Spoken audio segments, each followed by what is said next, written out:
Hi, so this morning the Sky Whisperers are talking to Margaret Gray, who's a relational astrologer and psychotherapist based in Ireland. And she has set up the unique, in fact, Centre for Relationships and Astrology, which is, I think, one of a kind in the world and is growing and growing in its kind of influence. And she has some fantastic tutors working with her on that. But today we're going to start by just asking Margaret, how did you get into it all after your sort of background in psychotherapy? Where did astrology kind of come in? So, Oh, thank you so much, first of all, for inviting me to be here. It's such a pleasure to be here with you both. And how did I get into it? I was originally many years ago a social worker, so I worked with people, and then I had done psychotherapy training, but it was really hard to get into psychotherapy in Ireland. It was such a new thing. So I mm, was doing a lot of kind of mental health work and so on.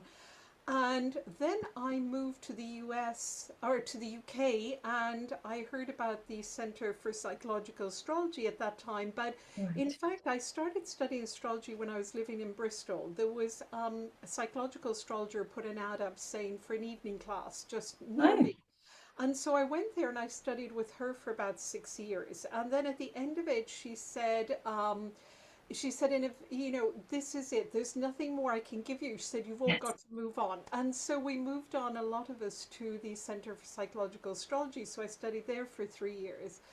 And that was really the start, but I'd always been interested, so I was always doing charts at home for myself. And Mm, this was before computer programs. And I've said this story before, but I'm awful at maths. And so I would draw up these charts. When I finally got my first computer program, I realized the calculations were mostly incorrect. So it was like such a relief to get a computer program that did all those calculations. And this was in the early days, of reading mm, astrology. But so that was how. But my aunt in Italy was an astrologer, I discovered, my elderly aunt, ah, late aunt. So I didn't know that at the time, but later we connected. And Italian astrology is a little bit different in that they use Black Moon Lilith a lot more than we do. So it was mhm. always very interesting talking to her about astrology. So, yes, it's in the family, as they say. Ah, okay. Oh, that's a really lovely story, actually. And so, who was this psychological astrologer in Bristol? A woman called Kate Reedy Birthwell, who Gosh. also then went on to study psychoanalysis. And she was really quite phenomenal in that we used to meet at one of the group's homes, and we met literally every week for 6 years. I mean, Wow. she really taught us everything. And we were a very tight knit group. We got to know each other very well and our charts very well.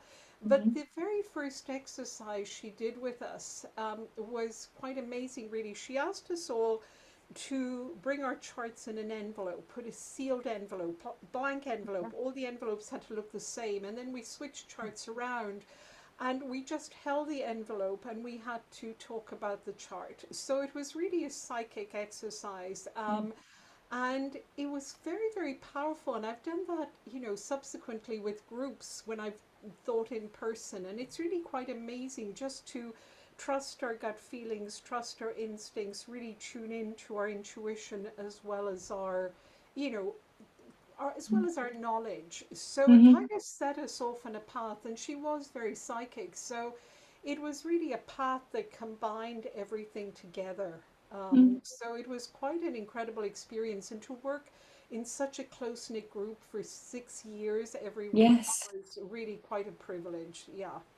That's quite interesting. What I didn't understand, yeah, you were holding the envelope. The thing is, the chart is inside, and you are just like saying that, okay, I feel like this. So that brings me to my mind. I mean, like, there's always sometimes discussions like how much intuition plays uh,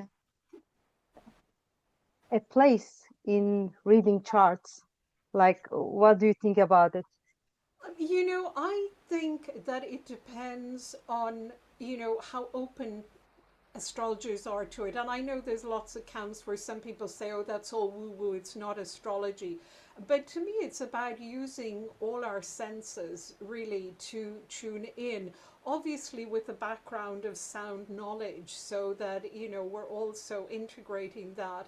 But to me, why would we not use our intuition, when it's such an amazing thing? And I think Mm, really for me, it's about serving and helping the client. And so I'm going to use everything at my disposal to help them to the best of my ability. Now, that's Mm. different to a psychic reading. Yeah. I don't offer psychic readings. A lot of astrologers do, but I think a psychic reading is very different because the information is purely channeled, and that's why the mm, client is coming. But certainly, when I'm preparing a chart, I'm using my intuition, and when I'm with the client, I'm also using my intuition as well as my knowledge. So I think for all of us, all of these senses and skills and knowledge all kind of really come together to offer somebody, the best we can, really. That's what it's about. mm. True, true, true. Yes. And I'm fascinated by this aunt in Italy. And was that down in the south of Italy? That's No, or is she that in the was in north or Milan.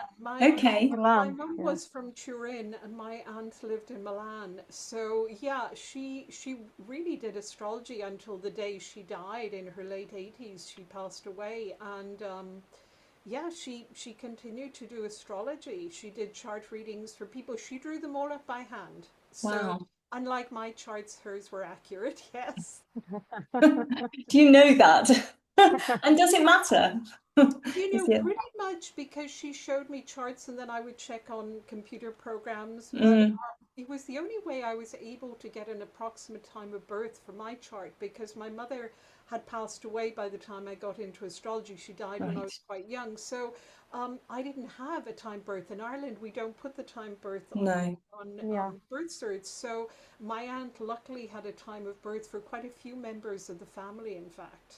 Ah, okay. Maybe it's because of that instinct of astrologer, no? That it's like you just write down the you hear and then let me take a note in case one day we need it or something like that. I think when I first gave birth to my daughter, I mean, I wasn't doing astrology, though I grew up with astrology, and the first thing that it was a section, and the first thing that they announced the time, but I looked at the time clock because I was up on the upper part and I said, okay, that's the right time. Though they have it in birth certificates, but it's I think it's just an instinct sometimes, right? Let's take a note. One day we may need it. Yeah, time is so important, isn't it? It denotes something in time and Mm, space that can be really helpful. But I think as astrologers, I sometimes find that I can be a little almost tactless. Somebody tells me they fell and broke their leg or something. And my first question is, what time did that happen at? yes. So I've had to really kind of train myself to, first ask them how they are and then say, by any chance, did you notice, what time it was? Because we connect everything to time. So it's interesting. It's an interesting map of the world or a map of yeah, trying to make sense. It's all about meaning, isn't it? And making sense. Mm, yeah. Yeah. That's true. Yeah, I sort of clipped my car wing mirror last night and I was Oh, yeah, no, I mean it's just one of those things, isn't it? And it's just you're a bit shaken and the first thing you do is you go and sort of actually to be fair, I say the first thing I do, but I did note the time. I haven't actually put the chart up yet, but I certainly will be doing that this afternoon. Just to have a yeah, I think we do. Sometimes I do wonder if it also removes us from the emotions of a situation. When I put my psychotherapy hat on, I think, gosh, it's also a great defense mechanism in terms of, rather than staying with the moment and with what's happening, we're kind yes. of looking at a time, trying to figure it out, make sense of it. So the mind is kind of working um, Hmm. rather than actually staying with gosh I'm shaking because I'm scared or I'm upset or whatever. So it's just an interesting thing because I think astrology, and that's why when I work with people in psychotherapy I will ask permission to have their chart in the background if they Hmm. allow it, but I don't tend to bring it in unless they want astrological counseling because it really moves them away from their emotions into their head. And sometimes that can be useful if people are very distressed or really struggling with self regulation, and Hmm. they, excuse me, want to find a way to help them with that, then bringing the chart in can help because immediately they detach. But I think for anybody who struggles with being connected with their emotions, if I bring the chart in, then it really emphasizes that. Yeah, that's really interesting. So you find there's quite a big difference between your psychological, the psychological side of your counseling and the astrology then, in those terms. And do you find the people are different too? The clients tend to be different. Sometimes people will have their chart read and then come for therapy, but mostly Mm, they are different, yes. And then yeah. there are some who have both. So then I do astrological counseling with individuals and with couples. And that's kind of more niche market of people who want a combination of both. Mm, But the interesting thing is that even when people come and they say we want astrological counseling, often it becomes just counseling. So the right. chart is useful there as a kind of guideline in terms of the transits and timelines and so on. But we end up, or I end up, really working with them more from a psychotherapeutic perspective.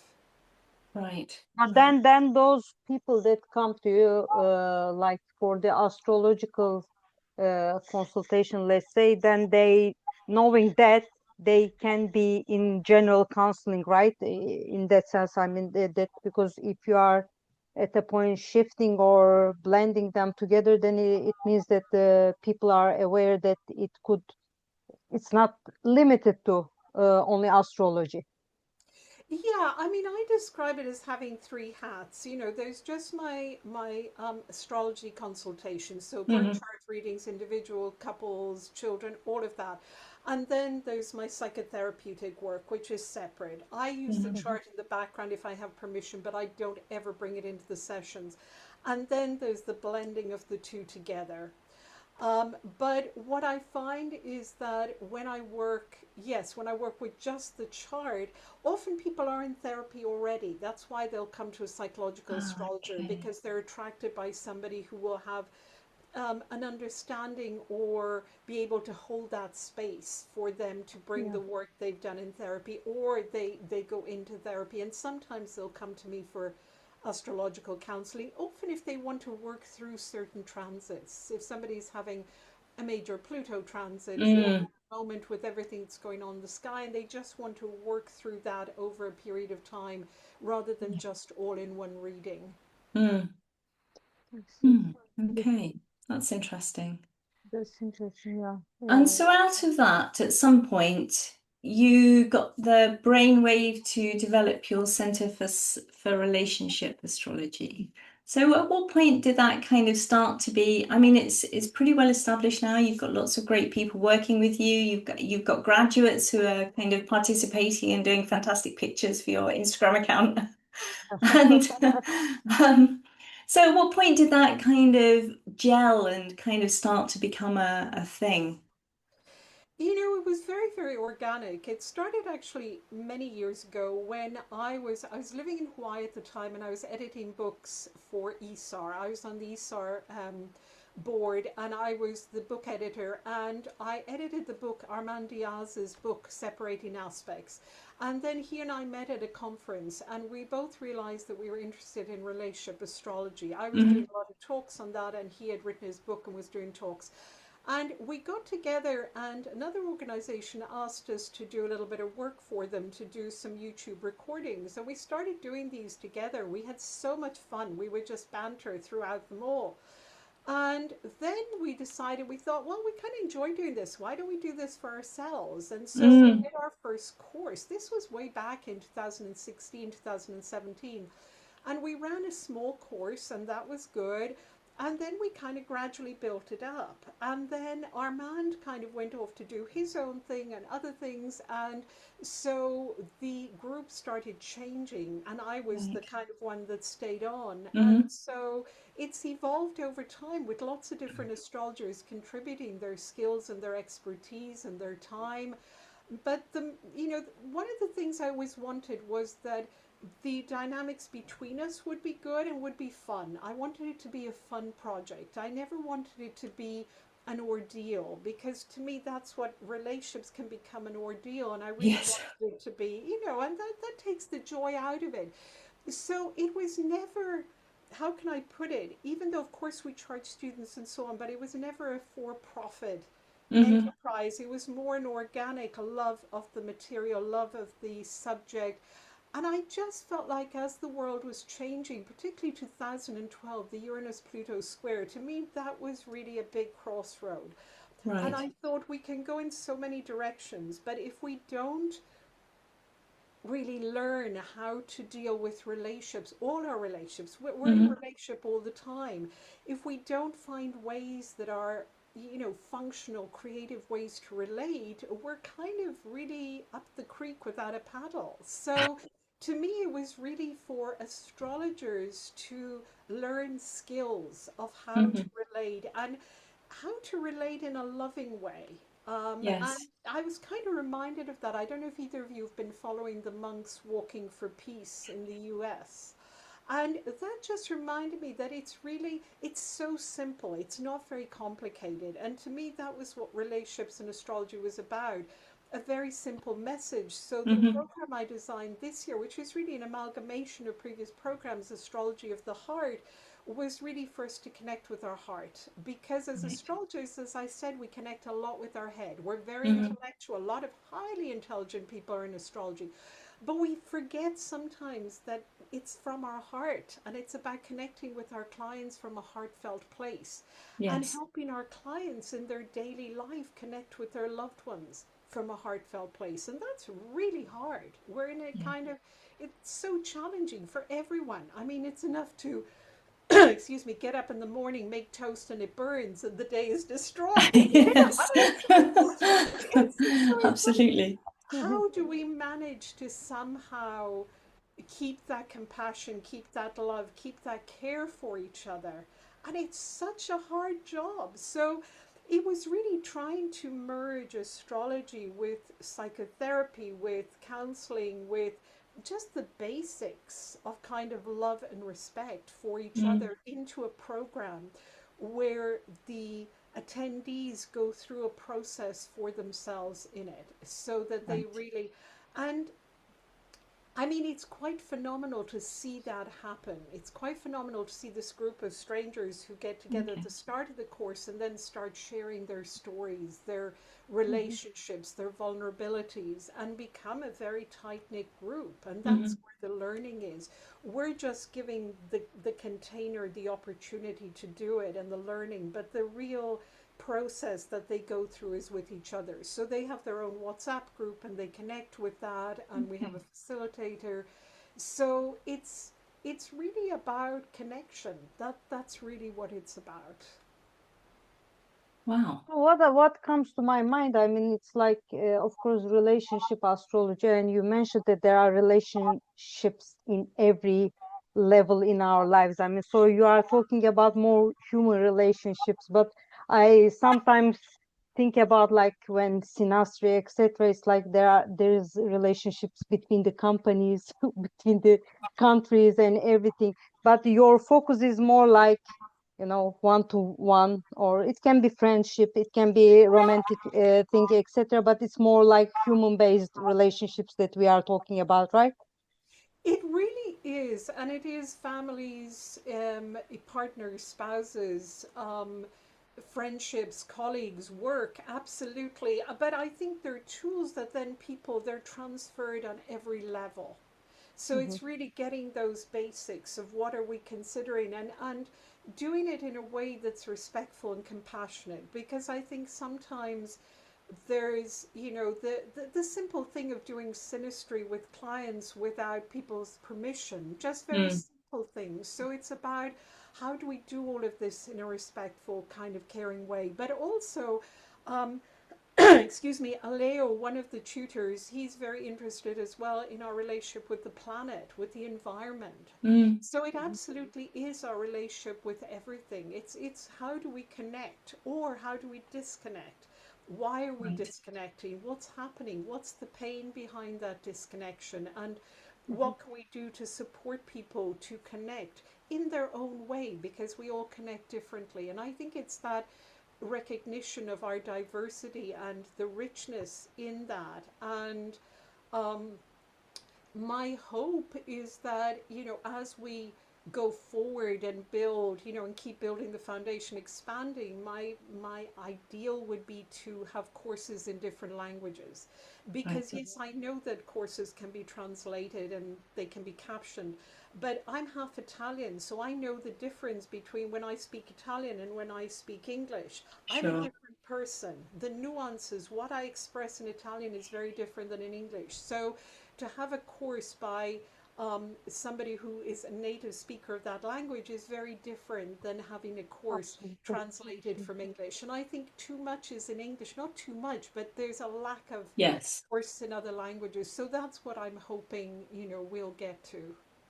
Yeah, could be really nice. I mean, of course, when I think about Italian, it's like, that all the hands, etc., it's completely at some different level of, because the way that the Italians express themselves.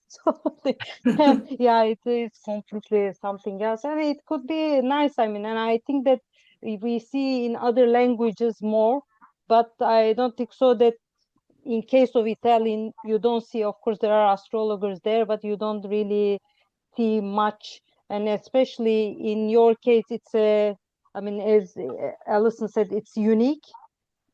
And also in Italian, it could be something else probably.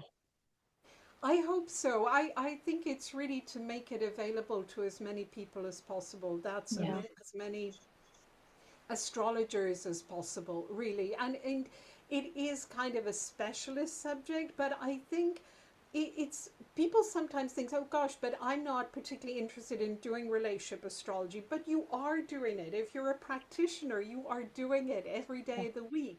So I think it's really helping astrologers to realize that everything is relationship. So it's niche in that we focus on the relationship aspect, but it's going to help all their work because that's what we do. As soon as we interact with the client by email, we have a relationship with that client. That's really true. And So who you have, who's yeah, the course for? Sorry, just yeah, yeah. I mean, this is for established astrologers. It's not really a beginner's course, perhaps. Really, we ask that everybody has a basic foundational knowledge. Okay. So, planet signs, houses, Yeah. understanding of aspects and transits, progressions, the kind of basics. So, as long as anybody's done a foundational course in astrology, Mm. because we don't explain those things. But step one, which are all pre recorded, go into all the planets and houses from a relational perspective. So, it's a wonderful revision for people. Hmm. But instead of looking at Jupiter just as Jupiter, generally it focuses on Jupiter from a relational perspective. Right. So it's, I would certainly say if anybody attending hasn't got a lot of experience in astrology, absolutely start with step one because Hmm. it's a great revision of those foundations. But yes, it is for, it could be for students of astrology who are studying, but there needs to be a good foundation there. And a lot of astrologers are self taught, so a lot of astrologers have that foundation, or a lot of people who love astrology have it. So it's also for people, we have a lot of psychotherapists on the course, we have a lot of Okay. people working with people, nurses, doctors. Um, we really have students from all over the world. We have a lot of students from Australia, and it's a dreadful hour of the morning for them, but they come. I'm so admiring of them because I'm not an early morning person, and there they are, 4 or 5 in the morning. We've a lot of students. We have students from everywhere, really, from Mexico, from Colombia. They're from all over the world, so it's a wonderful, wonderful mix of students, and we've had amazing graduates. One of our graduates, Robert Pacitti, is in fact one of the post writers. I mean, he writes wonderful posts and Mm. he facilitates the WhatsApp group. So our graduates tend to stay with us and come back to us and be involved with us, which is wonderful. We're due to set up a page actually with all of the graduates listed in case anybody is looking for a practitioner. So that's a work Mm. in progress. Yeah. Mhm. So, I mean, what sort of scale is it now? How many people do you feel have kind of been through the course, and how many students are you sort of welcoming annually now? I mean, how difficult it is to get on the Sorry. course. It's bless you. We've had the amazing thing is that it just seems we seem to get the right numbers. Usually classes Okay, are between about 25 and 30 students. So that's the max. We certainly wouldn't want to go bigger than that. sure. We've got a good few hundred students now over the years that have graduated, and we started setting up the certificate programs a few years ago. So we do Hmm. have a good few hundred students out there. Some of them doing, their own podcasts and things, and Okay. it's great. It's Yeah. wonderful. It's so heartening to see them out there, practicing in various areas. So yeah, it's growing. It's I'm really that's what we're setting up. We're about to set up really a community, a membership community, so that we have a community for everybody who wants to gather together and have discussions and Mm, talks. that sounds amazing. That's And interesting. I just wonder, I sorry. mean, like, yeah, I will get divert quite from the relationship astrology, but maybe it's related. You are Reiki master. How does Reiki go into astrology? Do they go, or do they act together, or they are completely different for you, at least? I think we're a mixture of everything, aren't we? It's like every little bit of our life. Whether you're a parent, whether you're an aunt, whatever our skills are that we've gathered over the years. And at my ripe age of post second Saturn return, I've gathered a few things along the way, and I think they're all part. It's hard to separate them. It's a little bit like a composite chart. When you put things Mm, together, they kind of blend together. I don't tend to use my Reiki in terms of doing hands-on Reiki on people. I use it more as for long distance Reiki if somebody asks me, or there are worldwide situations. So I've always tended to use it more long distance than hands-on. mm. Um, but I would hope that it kind of gives me support in working with clients, and is something. I think the Reiki principles are just, so wonderful to go back to. And I think particularly, at the time we're in the world, it's great to have any Gosh, yeah. tool that can just help us all keep grounded and keep in our bodies and keep here. And yeah, just whatever helps. Yeah. And that's going to be so important going forward, isn't it? This sort of staying grounded and staying in our bodies, I think, as we move into this new conjunction and the new kind of air and fire era. Yes, it's something I've been thinking about quite a lot. And how do you see the sort of upcoming conjunction as maybe, which is in Aries, which is all about the individual, as feeding into the kind of relationship, our relationships on the planet and our relationships with each other and the planet and generally. Well, I think it's such a big shift, isn't it? From water and earth to fire and air. And fire and air are not warm and fuzzy signs. So we're going so much into a time of really having to be sovereign to ourselves, into a time of individuation, separation. And I think in that we need to remember we're still human beings and we still need that human connection. So I think on the plus side, we're going to value our friendships much more. The interesting Hmm, thing is that okay. um, I think as a society, we value romantic relationships. Everything, the Hollywood, Disney kind of everything is, we walk two by two like Noah's Ark, or three by three, or whatever. And we've really underplayed friendships. And even at astrology conferences, there are always very few talks on friendships. Whenever I've put in a proposal to talk about friendships, it's never been chosen.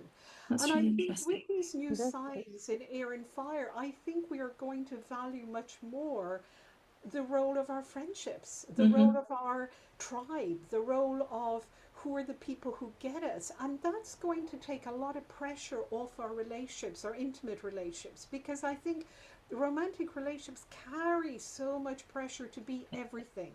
When I Yes. work as a therapist with couples, there's so much this disillusionment that happens, after the honeymoon in love phase of like, oh, but they don't want to do this with me and they don't enjoy this with me. with the assumption that somehow they were supposed to do everything together and love everything. Hmm. So I think these transits are going to take some of that pressure off and allow people to be individuals in a relationship with their own lives and their own interests and their own support systems, and then come together and really enjoy being together. So I think the Neptune in Pisces kind of confusion between trying to find your spiritual soulmate, which is Hmm. wonderful, and codependency might be actually challenged. It's like, hey, we can actually be interdependent without being codependent. That is not love. So I think Sorry. the whole concept of love is going to change. It's going to be much more real and down to earth in some ways, even though it's not about earth. But we're Hmm. going to be asking, what is it? So I think we're going to be asking a lot more questions, and we're going to be a lot more self sufficient. I think also people are going to live together more in terms of sharing again with friends, like the Golden Girls, partially Right. because there's such a housing shortage, but also Well, partially because the assumption that you have to live with your intimate other is going to be challenged. Why do you have to? So hmm. I think there's going to be relationships across countries. That's already happening. There's going to be, long distance relationships. There's going to be people not living together. So I think it's really going to. Now, the part that I have some concerns about is the heart connection. Again, how do we maintain that? Because long distance is great, but we need to work at it. So, are we Yes. prepared to do the work? Also, the advent of AI, of course, that I'm seeing that in therapy. People have their AI therapist, people have their AI partner. And that's worrying. That is worrying because the AI partner, what they're wanting from it, they can design their perfect partner, their perfect Yes. significant other who only agrees with them all the time, similar to Yes. the therapist. So, are we going to have a whole generation of narcissists who have nobody who challenges them to say, don't use that tone of voice with me? That's not respectful. If we don't Hmm. have that, how are we going to learn that as adults? Because we Oh, need that. We need that from our friends who might say, why did you talk to that poor waiter in that way? They were just trying to Yeah. do, and you think, oh, I'm so sorry, I was just. But if we don't have, if we have an app who says, well done, you were really assertive, well Yes. done, it's like, I mean, nobody's going to tell us. We're not going to learn about ourselves. There's no mirror. And so it's that mirroring I'm concerned about, that the mirror is distorted with AI. And so Hmm. even writing to each other, are people going to, put everything into Chat GPT in order to send, their partner an email or something? I mean, it's great I love it as a linguistic tool for formal Hmm. emails or work things. Yeah. But you don't send that to your lover, you don't put it into Chat GPT and then send it out. It's like, oh. So those are just some of the changes that, funnily enough, we're talking, that's part of the talks that we're offering for step 4 of the Relationship Astrology course that will come out in April is, Pluto, Uranus, Neptune changing signs, how that's Hmm. going to impact relationships. It's a huge subject. Yes. Yes, yes, yes, definitely. Yes, that's super interesting. And maybe part of that as well in the Western world, at least, is the stepping back from committing to children too early too, I think. With the sort of less emphasis perhaps on, well, the more emphasis on individuals and how women actually want to be more valued and have their own identities as well, and sort of stepping back and, yeah, not committing to children, which sadly is obviously having quite a lot of knock-on effects in terms of the growth of IVF and everything. But I think it's definitely a trend which is um, important for women too, though, that they that they are sort of saying, well, actually, no, I need to be in this place before I do that, and I'm not happy to be perhaps relying on you. I need to know that. So I think there's a lot of things that are playing into that actually. I Mm. think also there's a trend towards less sex. So that's Yeah. also something that's changing. And I remember hearing that the first time.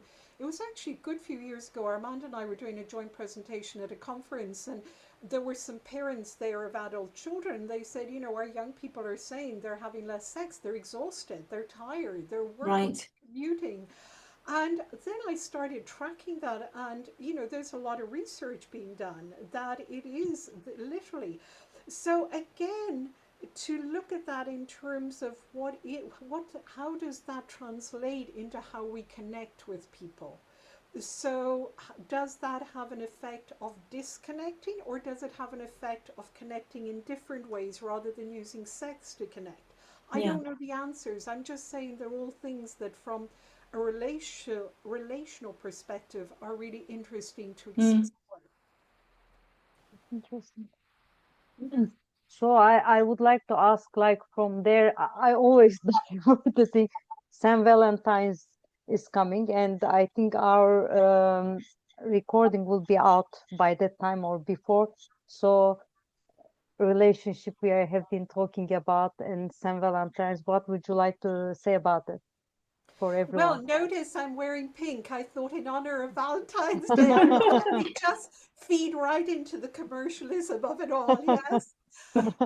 I think I like it. It's a lovely day, and of course, St. Valentine's. In Dublin, we have a church where the original St. Valentine was buried. So it's kind of, I think it's a lovely tradition in that it's a reminder of love, really. And I think love for ourselves, love for the universe, love for each other. And I think it's Hmm. amazing that the Monks for Peace walk finished just now before St. Valentine's Day.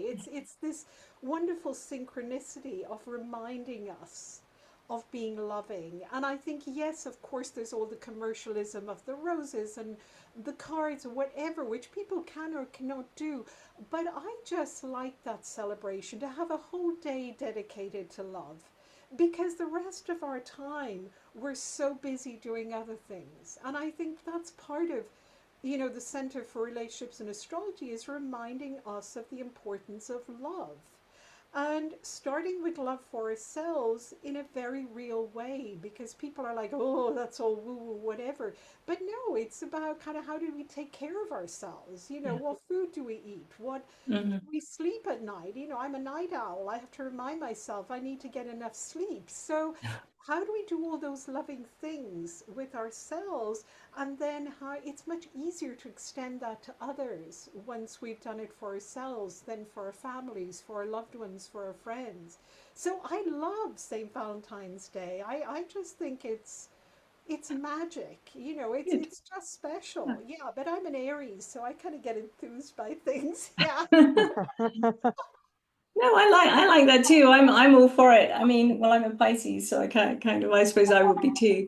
Yeah, definitely. I mean that is what it's all about. I mean, I didn't realize he was actually buried in Dublin. When was he alive then? I know nothing Oh, about him, I'm ashamed to I say. can't remember. I have to look it up. I think I posted about him a few years ago. But yes, there's a beautiful church that is just very old, and I think there's a relic. He may not be completely buried there, but yeah, and it originally started because I think he married couples that weren't allowed to marry and so on. Mhm. So he really went against the church, and so yeah, so there's an original Saint Valentine's. Yeah. Gosh, Well, that's yeah. lovely. It Yes, is yeah. nice, isn't it? Yeah, that's really nice. Yeah. I don't mind the commercialism. I mean, nobody has to buy into it after all, do they? It's just, it's there, it's fine. It's I mean, I'd rather see hearts everywhere than other things. I Well, mean, yes, it's like it's exactly. magic. Exactly. You go by a window and see hearts everywhere. I Yes. mean, what could be awful about that? It's wonderful. Yeah, yeah, I Yeah. do agree. So if there was like one sort of small piece of advice, I should have probably asked you this before so you could think about it actually. Excuse me, that people could like take forward into St. Valentine's Day and into their relationships. What do you think that might be? Just something that, they can do just every I day. think just that, love to me is very simple. Of course, I'm an Aries, so everything is simple. But we're the first sign of the zodiac, and with Saturn Neptune going into Aries, starting this whole enormous new cycle. We've got two new Absolutely. cycles. We've got the Saturn cycle, we've got the Saturn Neptune cycle. So Yeah. we're really at a turning point, and I think keep it very simple. Really keep love simple, keep relationships simple. Really go back to basics of respect and compassion and kindness. Just those very fundamental basics. I think we don't need to even go beyond that. I think sometimes we get caught up in our mind and we make it very complicated. And she said this and he said that, and they looked at me this way and they did that. And I would say communicate. You know, when I talk about relationship astrology, I always say the moon is crucial because it's about emotions. So we Right. need to be familiar with our moon and how we understand our own emotions, how we experience our own emotions, and how we work with our own emotions to allow them space, but also to regulate them so that Right. we can really work with them. And also, Mercury is crucial. Communication. Communication, We sure. we forget that. I think they're the two things to really, that if we don't communicate with somebody, people will come to therapy and say, she said this and I think this is what she meant. And it's like, did you ask her what she meant? Well, no, but she looked at me in that way and then she went out the door. So, and it becomes so convoluted. They have a whole story made up. And then the Yes. following week they come back and they say, yeah, I asked her, and she said really it was just her tooth was hurting her, and she had to go and take an aspirin or something. So it's like we create these scenarios and these Yes. stories that really then eat us up inside. So I always say just ask. When Yes. you talk to the people in your life, ask them. If they don't want to tell you, they'll just say no, or I'll talk to you, yeah, I'll tell you later. But at least you've asked the question and you haven't wasted all that time. And, in Ireland, Irish culture is not very direct. It's very different to Italian culture where people are quite direct. Mm. So people spin these whole stories for years. And one of the toughest things in relationships here that people use a weapon is the silent treatment, is not speaking to each other for years in families. And this often came out of something that just wasn't clarified, some misunderstanding. And then people die and it isn't resolved. And I do say to clients, life is very short. Resolve what you can Yeah. while Yeah. people are alive. Talk to them, ask them, even if it's hard. Obviously, as long as there isn't an abusive situation, Mm. but so I would just say communicate. Yeah. Yeah. And it reminded me a little bit of that Vipassana, is it retreat that you have, the silent retreat that people can go on where you sit for like 10 days and you can't say anything and you sort of just are fed the stuff. But what somebody said to me who came out of it was exactly what you just said, was that I just realized how so much of what I think about everything and other people is actually inside me. It all is, isn't it? It's all in our minds. Our Yeah. minds are like computers, and you put in whatever you put in, it's going to churn around and spit out some version of it, which is really what AI is doing.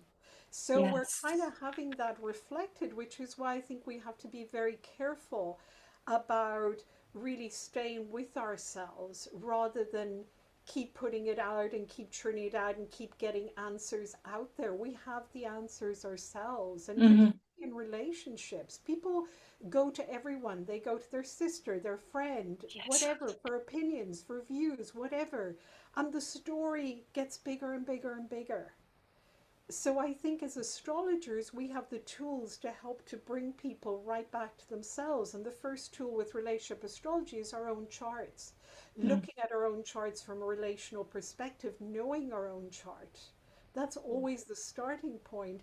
And once we know that, then we know what's being mirrored back to us. Because really, relationships are all about learning about ourselves. They're a Mm. mirror. That's all they are. So we get lost in them. We really get lost in what it's about. And I think with the planet's changing signs, that can get even more confusing. So we need to really keep coming back to ourselves. So whatever tools, meditation is important. You're a yoga teacher, aren't you, Alison? Things so yoga is very important. So anything with our body, bringing us Mhm. back to our Yeah, center, definitely. whatever tools, being in nature, all of those things are crucial. Yeah. Mm. Yeah. Wow. And So sometimes you thank you just very need much. to Yeah, offer somebody yeah, a cup of tea. yeah, yeah, exactly. Absolutely. Well, absolutely. You know, back to kindness. Basic kindness really is. I think that's what struck me with, you know, listening to the talks of the monks. And I'm not a religious person at all, Mm, but I was just struck by the fundamentals of kindness and compassion, that yes. it's just, again, it's very simple, really, Yeah. and makes a huge difference to other people. I mean, even just smiling at somebody on the road, you know, sometimes when I remember once I was in New York years ago and people were passing by and I was overwhelmed and it was chaotic and everybody looked so cross and I thought, oh Yes. my goodness, are they just cross? And then I just tried smiling at them and saying hello as I was walking by, and suddenly their faces lit up, you know, and these wonderful Yeah. smiles. They were like, yes, hello, you know. And I thought, oh wow, it actually doesn't take that much. Yeah. Yeah, yeah, And the other thing the monks say as well, sorry, I know you need to wrap up very soon, is just about letting go as well, isn't it? I mean, that's part of that whole sort of Buddhist thing, I think, which is it's just letting go sometimes, you know, because we can have a tendency, I think, to kind of go back to something, especially if it's not been completely resolved for us. And like, oh, well, there was that time when, like, really, that was, 20 years ago, you're going back to that, but you do.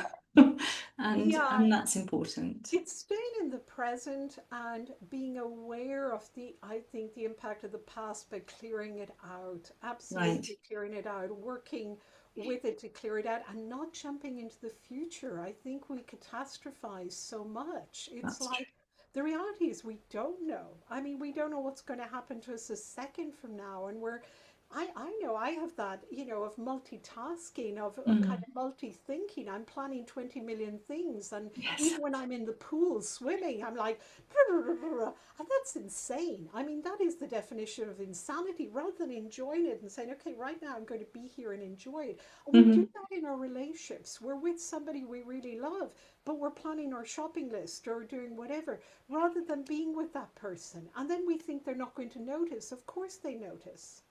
So it's like, how can we be with them?